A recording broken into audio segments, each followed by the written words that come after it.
Well, hey, everybody, welcome to the Seeing Ability podcast, where we're having a conversation about the world of people with disabilities.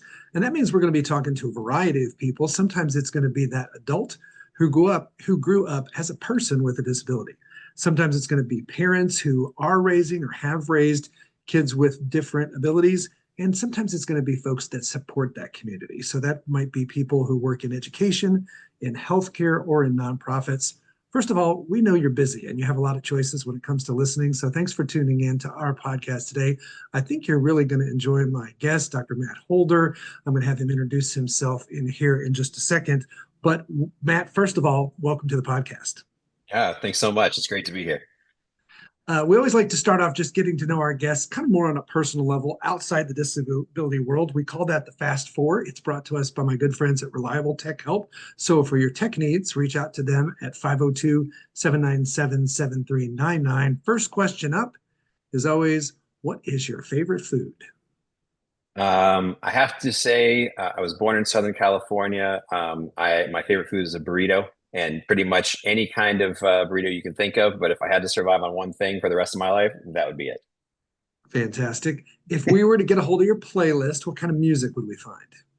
Oh man, you probably wouldn't want to get a hold of my playlist. It's all over the place. You might find classical music. I was a guitarist back in the day, so you might find some heavy metal on there. You might find some hip hop.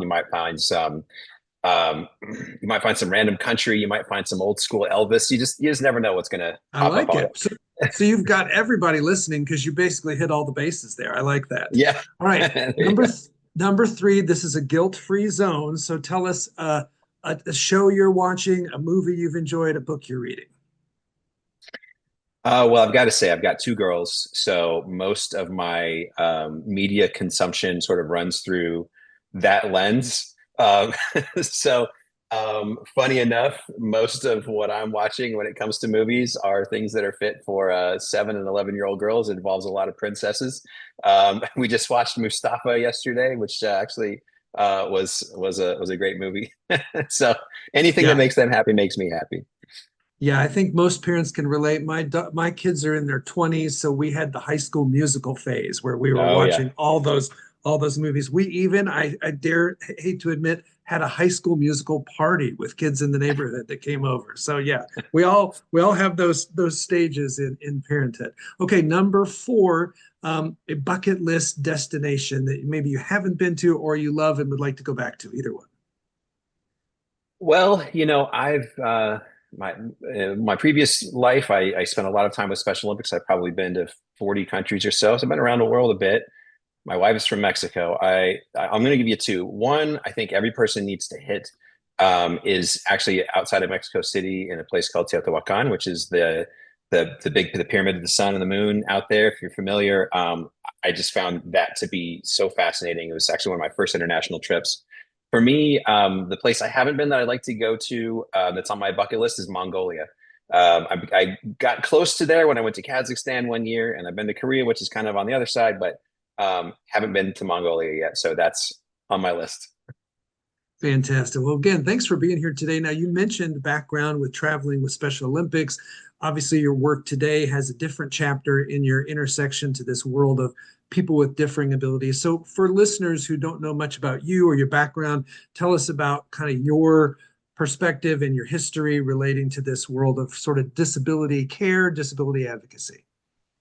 Yeah, I'll give you sort of my brief bio into getting into this work. I graduated from medical school and medical training really in the very early 2000s.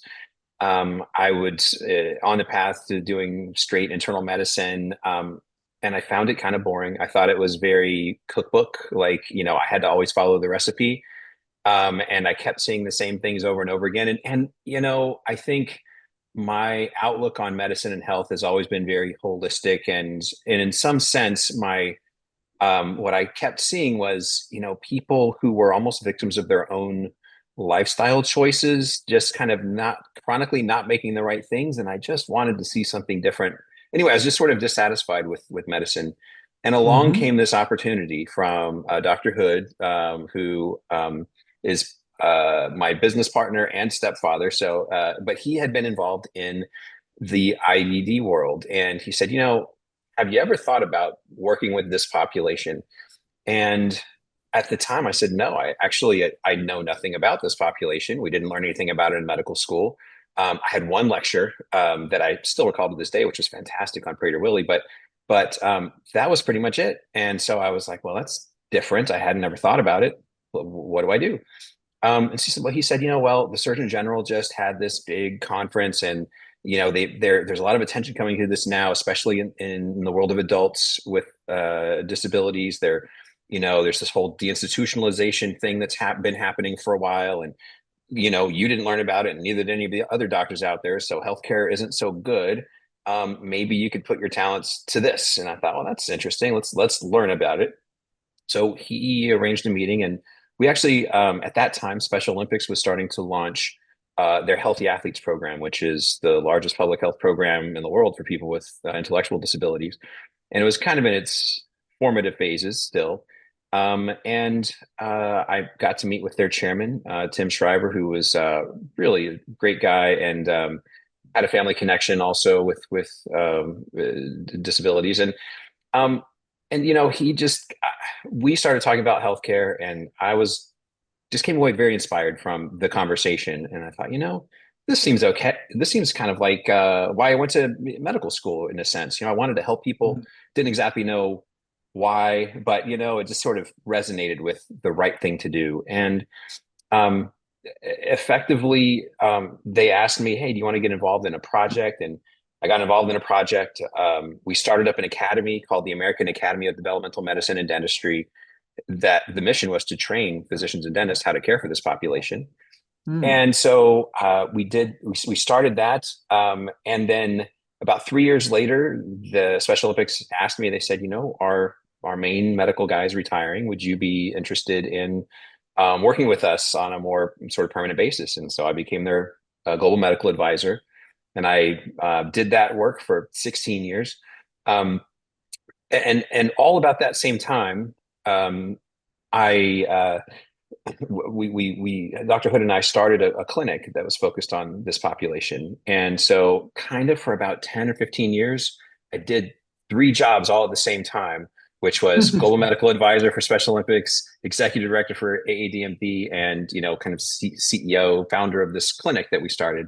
I feel And like that you might was have solved that problem of boredom and cookie cutter.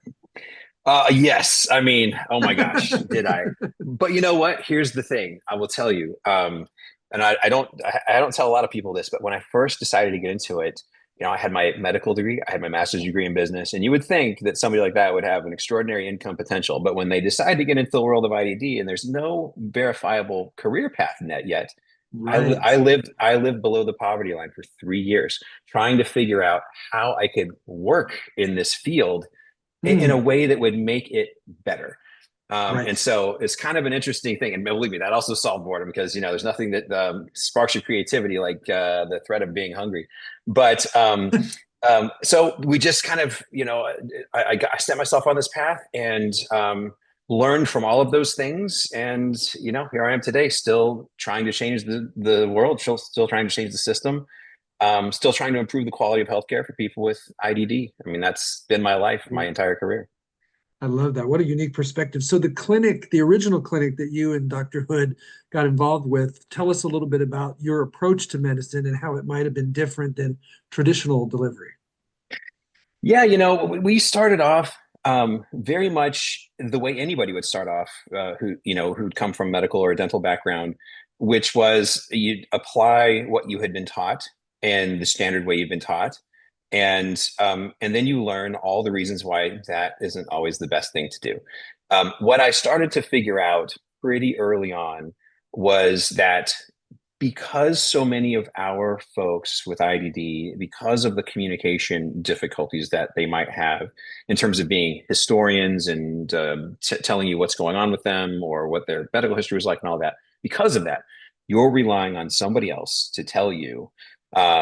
You're relying on that person, obviously, but to fill in the gaps, you're relying on somebody else to tell you what's going on. And sometimes that's a parent who knows a lot about what's going on. In the adult world, oftentimes it's not. Oftentimes that person doesn't even exist. They're being cared for by somebody who doesn't even know their history. Mm. And what I have found so often is that um, there are lots of good and bad things about the medical world, but the bad things that happen in the medical world, like the way we like to hand out prescriptions over and over and over again, those kinds of mistakes that happen tend to accumulate in our patient population, people with IDD. So what we were seeing coming through the door were lots of people who had some communication difficulties, maybe had some behavioral issues at some point in life because of those communication difficulties and maybe other aspects of IDD. And in order to deal with those behavioral issues, what was happening is they were getting over medicated and Mm, over medicated and then over medicated again and over medicated again.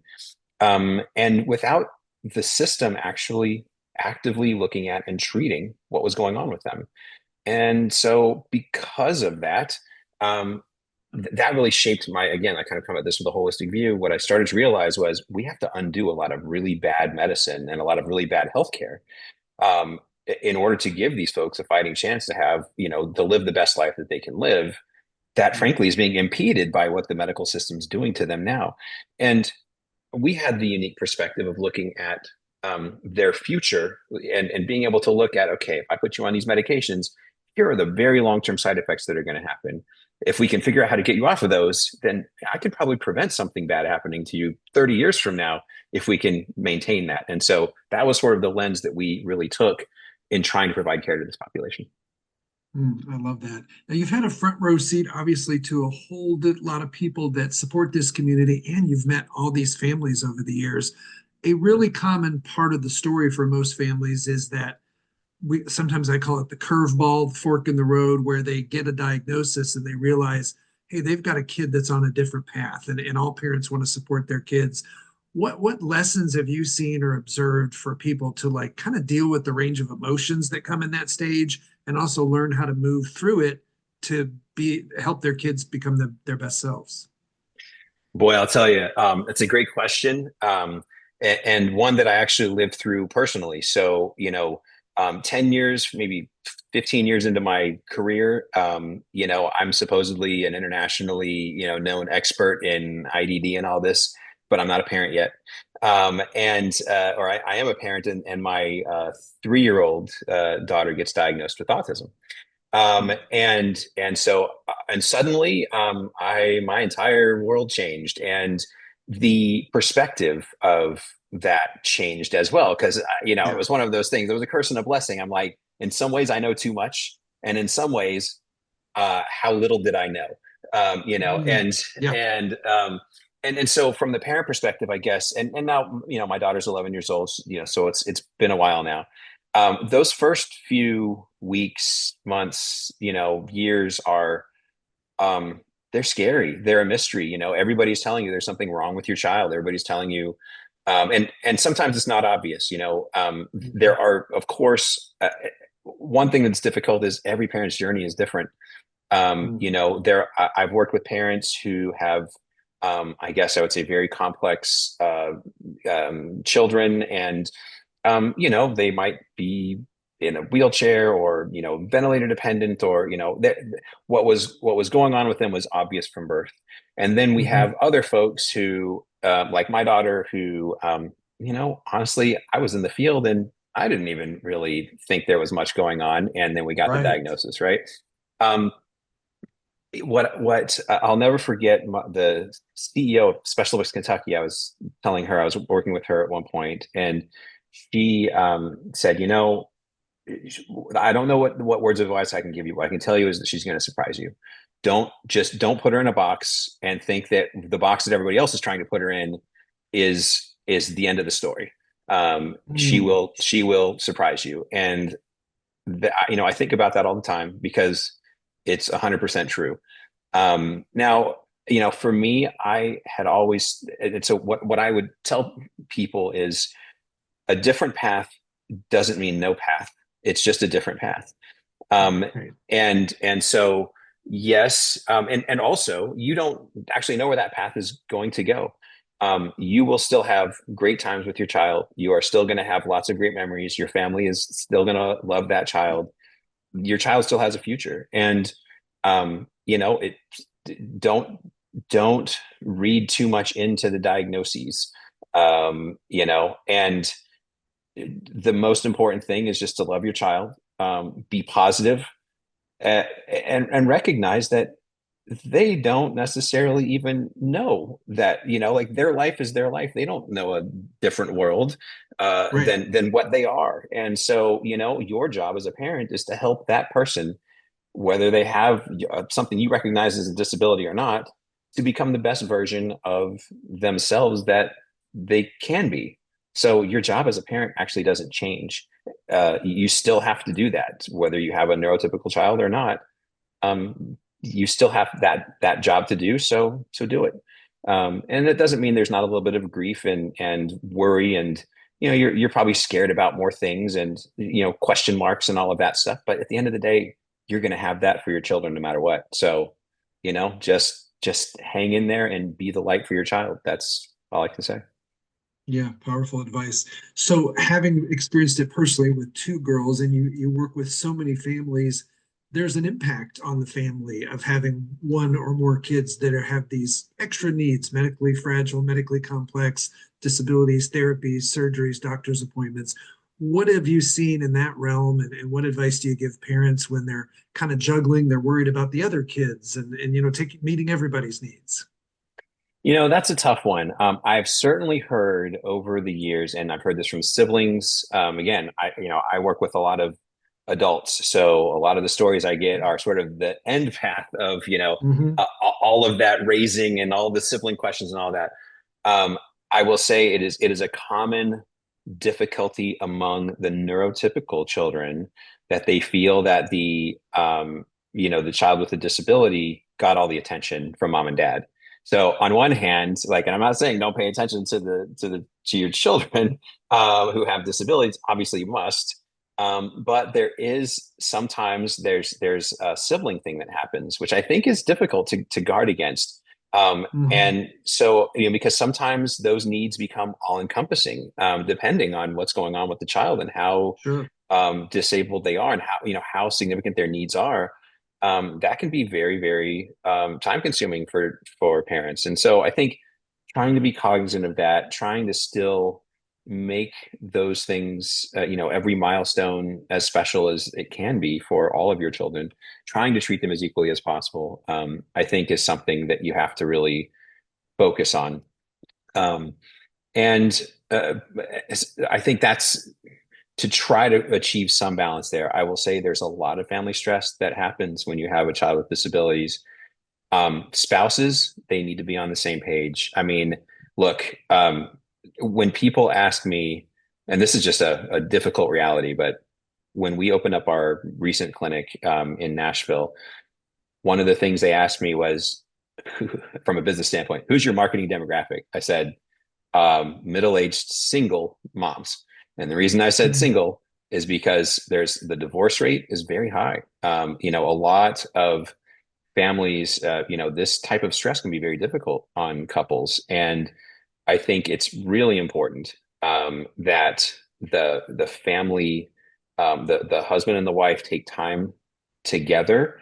It's very easy to get hyper focused on the needs of the child and kind of forget that you're, a team, and you're married and you have to have a relationship together. And it is that core that, is really so important to maintain.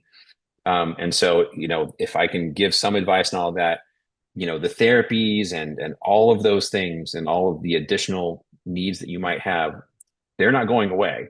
But the one of the best things you can do, I think, is to really focus on your relationship and the cohesion of your family. That's going to give everybody the best shot at having the best, sort of upbringing life that you can have, if that's a possibility.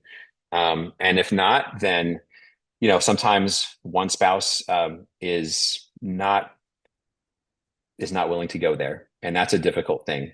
But if that's the case, then move on quickly and find that support network that is going to be part of your family, and accept your children as they are, and you know do the work of building that supportive structure. Yeah, it's so important in terms of the other kids and that whole picture. And then, like you said, that significant other, that potential spousal relationship, all important to keep abreast of. I want to talk a little bit about setting the bar, but first, we'll take a short break. When you have a kid who is different, all your ducks need to be in a row, especially your money. Cam Howell with Primerica knows the joys and challenges as he and his wife raise their medically fragile son, Brooks. Cam brings over 13 years of experience to help his clients be protected, have a plan for the future, reduce debt, and connect to resources. Get your financial house in order so that you can enjoy every moment with your child. Reach out today at 502 803 5075. And now, back to the show. So for parents, the idea of setting the bar and expectations for your kids is always a balancing act. You know, you've kind of got on one end of the spectrum that helicopter parent, on the other end of the spectrum, you've got that parent that's like, jump in the deep end and figure it out. You know, learn by failure. And that's a dynamic for any parent journey, but then you throw in a kid who has extra challenges. And sometimes there's a tendency for the parents, for the aunts, the uncles, and everybody to maybe swoop in and have a desire to do more for a kid versus almost taking away that ability to learn by trial and error and learn by learning how to fall down and get back up figuratively and literally. Talk to me about your view of that journey for all the parents you worked with. And then again, you've got that personal perspective, which I'm sure really enhances your ability to be a healthcare provider. Talk about both perspectives on the setting the bar question. Yeah, I mean, I think, intellectually from the provider standpoint, and I don't know that my answer is actually that different from the family standpoint, but I think that the balancing act that you have is making sure that the bar that you have is not the bar, it's not the neurotypical bar. What you have to understand is your child's going to have some challenges. They're going to pick up things a little bit at a different pace, sometimes faster, sometimes slower. It just sort of depends. Um, but I think the key is you're the one that has to adjust that bar. And as with anything, when you're learning how to do anything, if you put me out on I'm a terrible dancer. Put me out on a dance floor and you say, Matt, make it look good. There's no way. And I will walk away and quit. Somebody's going to have to take me and they're going to have to say, you put your foot here, you put your foot here, you do this, you do that. They're going to have to be very slow and deliberate about it. And maybe they're going to get something that resembles a dance out of me. And it's sort of the same thing. Like if you're the parent, you're the professional at life, it's your job to kind of see where your child is and just push them to the next half step, the next step. Don't be upset with them because you think that, oh well, they're 8 years old, so they should be able to rattle off the multiplication tables and look at this, they can't even add.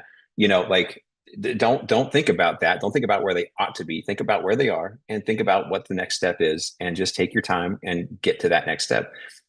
You're the thing that I think is so important to know with intellectual disability, or really any kind of cognitive issue, is that people learn no matter what, and they don't stop learning. And we have people that the good example, very practical life lesson. I know Dr. Hood would tell this story here with us right now from dentistry. Is we get lots of folks who they go to dental care. Their child is 3, 4, 5, 6 years old, something like that, and they're just all kind of energy. They don't understand what's going on necessarily, and the dentist says, "Oh, we've got to put you into general anesthesia for dental care. It's the only way I can get it done." And so they start that at that age, and then they continue it on forever because everybody just assumes that that's the way it needs to be done. And so we'll see that person when they're 35 years old and they've been getting knocked out and put under general anesthesia for 30 years. And so sometimes we'll take that person, and I'll tell you a statistic on that: 60% of the time, we'll take that 35-year-old, put him in the dental chair, and they'll get through the entire thing without having to be knocked out, because nobody ever thought, like, yeah, we could actually just get them through the steps and it'll all be fine. So I think that's really the key: is you just have to adjust where your steps are. There is that tendency to helicopter parent. I'm certainly been guilty of it. You don't want to see your child, fall, and you don't want to see them hurt themselves. You don't want to see them struggling. You don't want to see kids pick on them, and you don't want to see, all kinds of things that are in your mind. But I think the true success always comes with a little bit of failure, and it always comes with a challenge. And so you have to intentionally give your child challenges that they can handle. Not something that's so far out of reach that it's impossible for them to see that, but a challenge that they can get to, and that's the secret to success, I think. I love that. So tell us a little bit more. You mentioned a clinic in Nashville. Tell us about that clinic, the origin of it, what you guys do, what are some of your big needs, the big picture of what's going on with Kramer Davis. Yeah, sure. So, as I mentioned, in 2002, the Surgeon General wrote a big report called "Closing the Gap," and I'll summarize it very quickly for you. But basically, what he said, in my view, was that people with the developmental disabilities have a hard time getting good health outcomes for two big reasons. One is that the physicians and other healthcare providers don't know about this population, so the decisions they make are, inefficient and not always right. And the second thing is that the payment structure that from Medicaid or from private insurance is not adequate for this patient population. And now in my clinical life, we work with the most complex, and I'll say most complex third of the IDD population. So, these are folks that have all kinds of overlapping things going on. And what I can say is he was 100% right. Most docs don't know about this group, and the payment mechanism is really a huge problem. We don't talk about it enough. Nobody likes to talk about money and medicine together, but that happens to be my background, so I'm happy to talk about it. Yeah. But the reality is that your insurance company doesn't really care whether your child has a significant disability or not. Your doc's going to get paid the same amount by that person, by the company, pretty much whether or not, no matter how complex the population is. And so there is a subtle and very unfortunate business pressure. It's like the invisible hand of the market that kind of forces our folks out of the healthcare system, because the average doc, if you think about it, like docs, they are the expert. They want to be the expert in the room. So now you walk in with your child who has, some rare genetic disorder that nobody's ever heard of. All Mhm. about it because you're the parent and you've done all the research. The doc has never heard of it, and so already he's uncomfortable.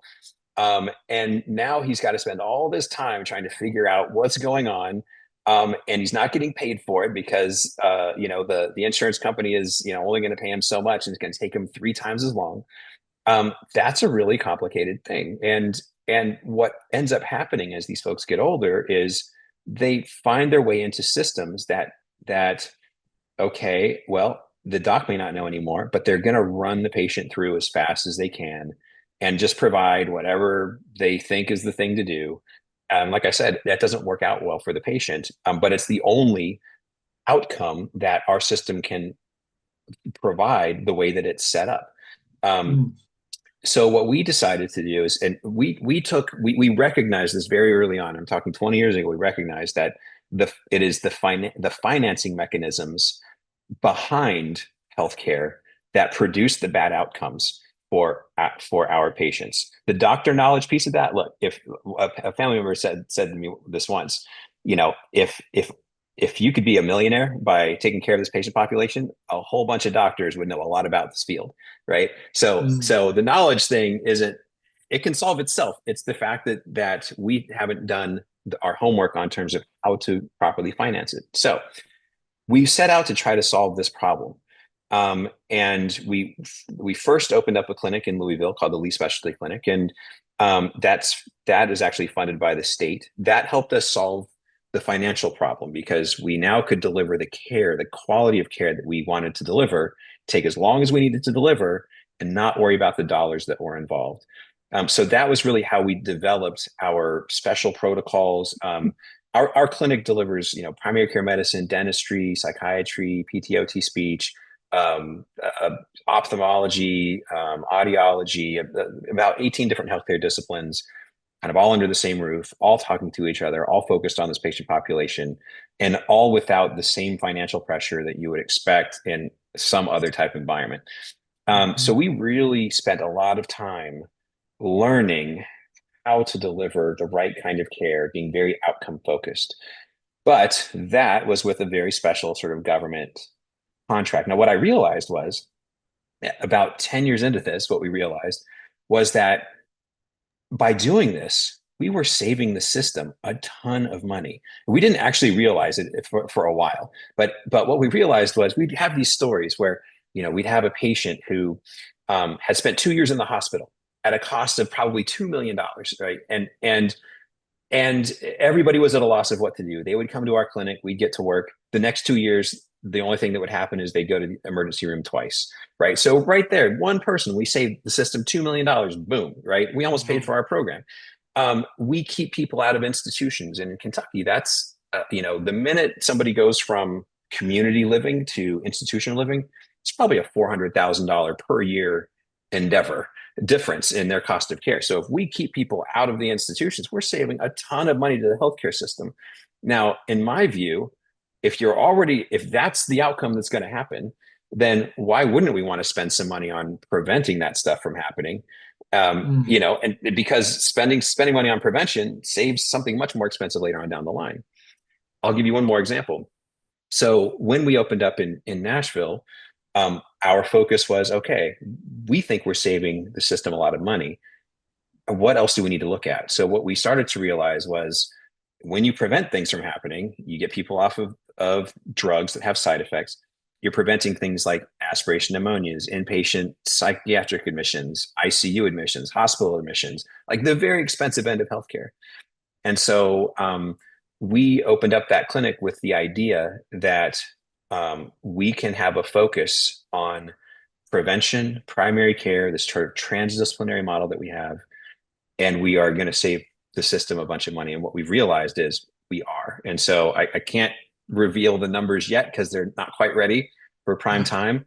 But I can tell you that we more than pay for ourselves. In fact, a lot more than pay for ourselves. And I think the insurance companies that we're working with are actually very pleased. And what I hope happens is that the insurance companies and the governments that are sort of behind all the insurance companies look at this and realize there is a better way to provide care to this patient population.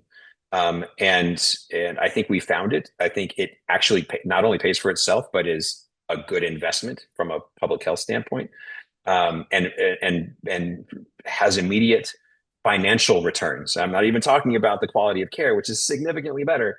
But if you don't even care about the population, you don't care about quality of healthcare, and all you care about is the money, we're saving the money too. Anyway, so that's kind of where this is all going. And I think we really have a game changer on our hands in terms of the system, which has been my life's work for 20 years and Dr. Hood's work for 30 years. That's exciting. Once again, you've solved your problem of boredom and cookie cutter once again, right? It sounds like you're just a little bit excited about it. I love the passion. Folks, I'm sure hearing this are intrigued. Again, it's cutting edge in terms of the altering the healthcare delivery system. How do they find out more about your work? Yeah, so there's a couple of places they can go. The name of the clinic in Nashville is called Kramer Davis. You can go to www.kd.health. So it's not .com or .org. It's just .health, kd.health, or look up Kramer Davis. You'll find us. You could look up Lee Specialty Clinic in Louisville, which is leespecialtyclinic.com. Or if you're interested in the educational part of things, you can go to AADMD, as in American Academy of Developmental Medicine and Dentistry, aadmd.org. And that'd be a great place to get started. And, if you look around on those websites enough, you'll probably find me and you can shoot me an email. I'm always happy to talk with folks who are interested to talk about things. Well, your background and the years you've done this, and then having your personal experience, I feel like I could talk to you for about 3 hours. I don't think anybody would listen to a 3 hour podcast episode. So I'm always kind of the time cop. We're getting close to our limit, but I always like to kind of wrap up with a very oversimplified, but a kind of an overarching question. You might have even had this experience given your background, but let's say a children's hospital had young kids with a variety of diagnoses in the room, but they were asking you, what are your keys to success, mom and dad, to raising these kids to be productive adults, kids with differences? What would be, let's simplify it, like three, four big keys to success that you would tell parents? The keys to success to raising children with differences successfully. Um, I think we've touched on it a little bit. I think um, one, patience is important. Understanding that your child is on a different trajectory. So abandon where you think they ought to be and just focus on where they are. Let their child let my grandfather, who's since passed, when I told him about my daughter, he said, just let her be who she is. Mm, And I think it's kind of profound advice from somebody who was, a 90-year-old former psychiatrist and surgeon who also worked with the IDD population years ago. And his advice was just let her be who she is. And I think the other, I will say, there is also a piece of this that is an advocacy piece, and we didn't talk about it too much, but part of what I have done myself and what I've seen of parents who tend to be pretty successful and have the better outcomes with their children is I see you have a brick wall behind you. They always say, it's like beating your head against a brick wall. And I will say, I will keep beating my head against that wall until the wall breaks down. Um, mhm. and and honestly, there has to be, you will encounter just turn after turn after turn of unfortunately, I'm going to call it discrimination. It's subtle. It's people who Yeah. don't think that your child can do the thing that you think they can do, the thing that they can do.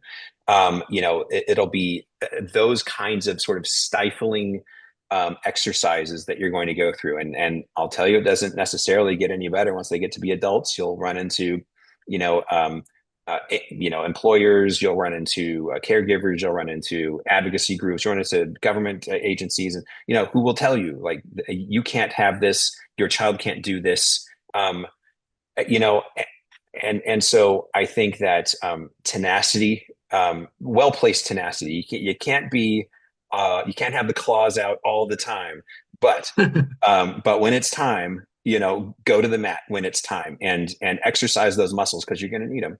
And I think that that's okay. And I think that's, I guess that's probably the best advice that I've got. Yeah. Just let your child be who they are. Be soft on the inside, but when it's time. And I guess the other last thing I will say, as somebody who focuses on the adult side and watching this, I have a lot of parents that will come to me with somebody who's let's say they're like in their 30s or in their 40s, and they'll say something like, he used to be so talkative, and now all he does is want to sleep, right? As if that was and people tend to write that off as, well, that must just be the trajectory of his autism or his disability or whatever it is. Yeah. Um, so much of the time, what has happened is over the years, and this is just my medical side, is we start adding these meds, we start adding Yeah. antipsychotics, we start adding benzodiazepines, we start adding all these drugs that sort of make the person more and more sedated. And so the parent, and it happens slowly, and so the parents over time kind of get used to it, and but if you ask them, it's like, yeah, well, when he was 25, he was just all talkative and he had lots of things he wanted to do and he liked getting around, and now he's 30 years old, and it seems like he doesn't want to do anything, and they think something internally has changed, and a lot of times it's not. A lot of times it's just the drugs we're giving them. So take a Yeah. fresh look at that. Like if your child was capable of doing something like that and you don't have a good reason for that changing, chances are we've done something, and we should really take a fresh look to see if we can get them back to that better level of functioning. And I think at the end of the day, just know that your child is capable, and even if they're an adult child, they're capable of always going to the next step, whatever that next step is. Like you never stop learning. So, keep at it. Fantastic. Well, I say this a lot, but with you, it's really true. We could have talked for 4 hours. You've got a lot, a wealth of For sure. experience and passion. I know all of us appreciate you being here on the podcast. And for those of you listening, we appreciate you. We're still a bit of a best kept secret, so we could use your help. If you enjoyed this episode, like the Facebook page, follow the podcast, share this episode with other folks, give us a rate and review. That helps more people find us. The goal with this podcast has always been three things. Number one, education. I know you learned stuff today. I know I did. Number two, we all need that little ounce of motivation or inspiration. I'm sure you got that today. And then last, but I think just as important, we want listening to this podcast to be a layer of your village. We want you to feel like you're part of the community here. These are people who get you, and it's just one more layer of that support system that's helping you on this journey. Dr. Holder, thank you so much for being here today. Oh, thanks so much, Jim. It's a pleasure. All right, everybody. Thanks for listening. We'll see you next time.